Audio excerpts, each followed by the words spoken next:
राधे राधे। योग दिवस की पूरे विश्व को बहुत बहुत हार्दिक शुभकामनाएं। हम योग के बारे में जानें। योग हमारे जीवन को उन्नत बनाने के लिए, हमको स्वस्थ करने के लिए, हमारे जीवन खुशहाल बनाने के लिए बहुत ही आवश्यक है। योग को समझें। योग 8 प्रकार से होता है। यम, नियम, आसन, प्राणायाम, प्रत्याहार, धारणा, ध्यान, समाधि।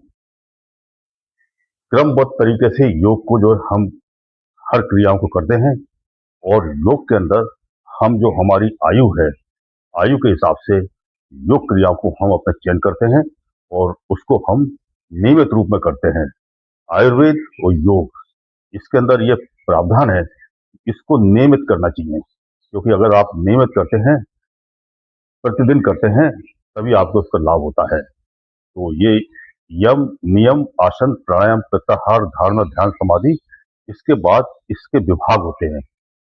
क्रिया योग, कर्म योग, ज्ञान योग, भक्ति योग, हठ योग, जैसे अनेक प्रकार के इसके विभाग हैं। उसकी अलग अलग व्याख्या है। हमारा शरीर का संचालन किस प्रकार से होता है?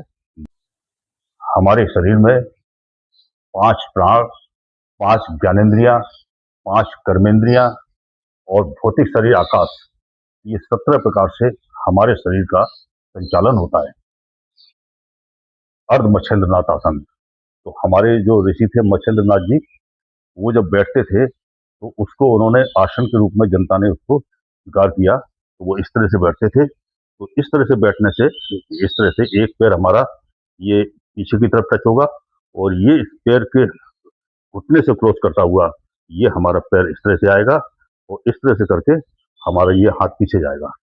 अगर जब आप इस तरह से बैठेंगे तो आप मानिए कि आपकी रीढ़ के अंदर दोष पैदा नहीं होगा और आपके जो कूल्हे हैं वो सही काम करेंगे और हमारा वृद्धावस्था के अंदर हमारे जोड़ है वो भी सही काम करेंगे। तो आप योग अपनाएं। तो ये अर्ध मच्छेंद्रनाथ आसन, आसन तो बहुत है, लेकिन हमारे जो 20 साल के युवा हैं वो उनके आसन बहुत थोड़ा टिपिकल कर सकते हैं, और 40 साल के बाद हमको आसन का चयन दूसरे तरीके से करना चाहिए, और 60 साल के बाद हमारे कुछ सामान्य आसन ही हमको करना चाहिए।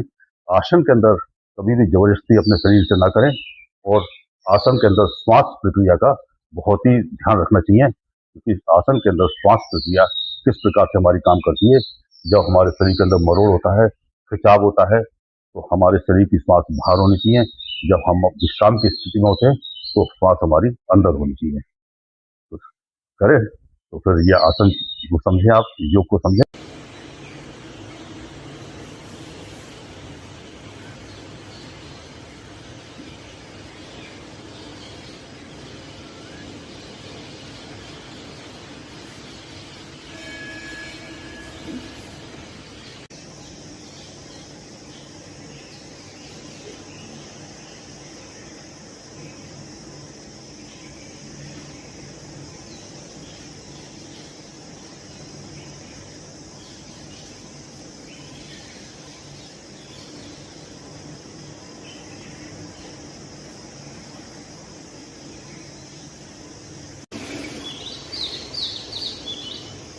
तो होगा मूलाधार, हमारी रीढ़ की हड्डी के जस्ट नीचे होता है।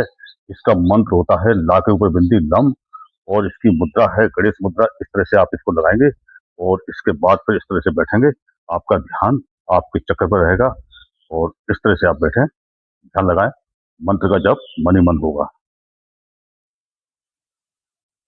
द्वितीय स्वादिष्टान चक्र है, हमारा नाभि के जस्ट पीछे होता है। इसका मंत्र है बाकी ऊपर बिंदी बम, और इसकी मुद्रा है जो हमारी जो ये मध्यमा है, इसके साइड को प्रेशर देते हैं और उसके बगल वाली उंगली को मिला के रखते हैं, इस तरह से मोड़ते हैं, इस तरह से बनाते हैं इसको, और ये मुद्रा लगा के आप इस तरह से बैठेंगे। आपका ध्यान आपके चक्र के ऊपर होगा, मंत्र आपका मन ही मन चलेगा। तीसरा हमारा ये मणिपुर चक्र है, ये हमारे हृदय और नाभि के जस्ट बीच में होता है, पीछे की तरफ, और इसका जो मंत्र है वो रा के ऊपर बिंदी रम, और ये इसकी जो मुद्रा है, ये हमारी 2 उंगलियां हैं, इसको अंगूठे की जड़ में लगाते हैं, 2 सीधी करते हैं इस तरह से, और इस तरह से आप बैठेंगे। आपका ध्यान आपके चक्र पर होगा, मंत्र आपका रम मनी मन चलेगा। अगला चक्र है अनाहत चक्र, ये हमारा हृदय के पीछे की तरफ होता है। इसकी जो मुद्रा है ये तर्जनी और अनामिका, इसको दोनों को अंगूठे से दबाते हैं, 2 उंगली सीधी रहती है इस तरह से। ये मुद्रा रुद्र मुद्रा कहते हैं। ये हमारे हार्ट के लिए बेहद लाभकारी है।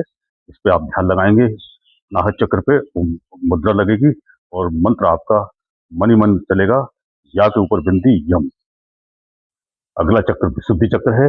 ये बहुत ही इंपॉर्टेंट चक्र है। यहाँ पर ईश्वर की फिलॉसफी होती है, जो हमारे कर्म होते हैं उसको ये कैच करता है। और ये हमारा जो ये गर्दन पे गड्ढा होता है इसके जस्ट पीछे की तरफ है विशुद्धि चक्र। इसकी जो मुद्रा है वो इस तरह से आप लगाएंगे, अंगूठा ऐसे बाहर होगा और इस तरह से आप बैठेंगे और इसका जो मंत्र है हा के ऊपर बिंदी हम, और आपका ध्यान विशुद्धि चक्र पर रहेगा। अगला आज्ञा चक्र है। आज्ञा चक्र हमारी 2 भवों के बीच में पीछे की तरफ स्थित होता है। इसका जो मंत्र है ओम, और इसकी जो मुद्रा है वो इस तरह से आप अंगूठे को दबाएंगे और ऐसे करके इसको बंद करेंगे। इस तरह से बैठेंगे आप और आपका ध्यान आपके चक्र पर होगा, मंत्र आपका मन ही मन चलेगा। अगला हमारा चक्र सहस्त्रार चक्र है। यह हमारे चोटी के पास शीर्ष पे स्थित होता है और यहाँ का जो मंत्र है वो राम है। राम का आप स्मरण करें और राम का जप करें, और आपकी जो मुद्रा है ये इस तरह से, ये समान मुद्रा जो हमारे शरीर के 5 तत्व आपस में एक होते हैं, एकीकरण है। इस तरह से आप बैठेंगे और आपका ध्यान आपके चक्र पे होगा। तो 7 चक्रों पे लयबद्ध ध्यान लगाते हुए हम जब सहस्त्रार चक्र से आगे बढ़ते हैं तो अगला ध्यान हमारा सुषुप्ना शीर्ष पे होता है। सुषुप्ना शीर्ष, ये सुषुप्ना नाड़ी का शीर्ष है। यहाँ पर बहुत से ऋषि मुनिजन इसको 8वां चक्र बोलते हैं, जो हमारा कमल के फूल की तरह जो टॉप सिरा है उस पर ललता चक्र या राधा चक्र बोलते हैं। जब आप प्रेममय होके राधा चक्र में प्रेममय होंगे तो इसके बाद आपको कृष्णमय हो जाएंगे। आप कृष्ण को प्राप्त करेंगे, परमात्मा को प्राप्त करेंगे, जो हमारे इष्ट हैं, जिसको हम साधना करते हैं, पूजा करते हैं। तो हमारा ध्यान जब हमारे ललता चक्र या राधा चक्र पर स्थापित होता है तो हम वहां पर अपने इष्ट का स्वरूप स्थापित करते हैं। जैसे राधा चक्र में प्रेम में होते हैं तो आप कृष्ण को जो है आप स्वरूप स्थापित करते हैं। तो आप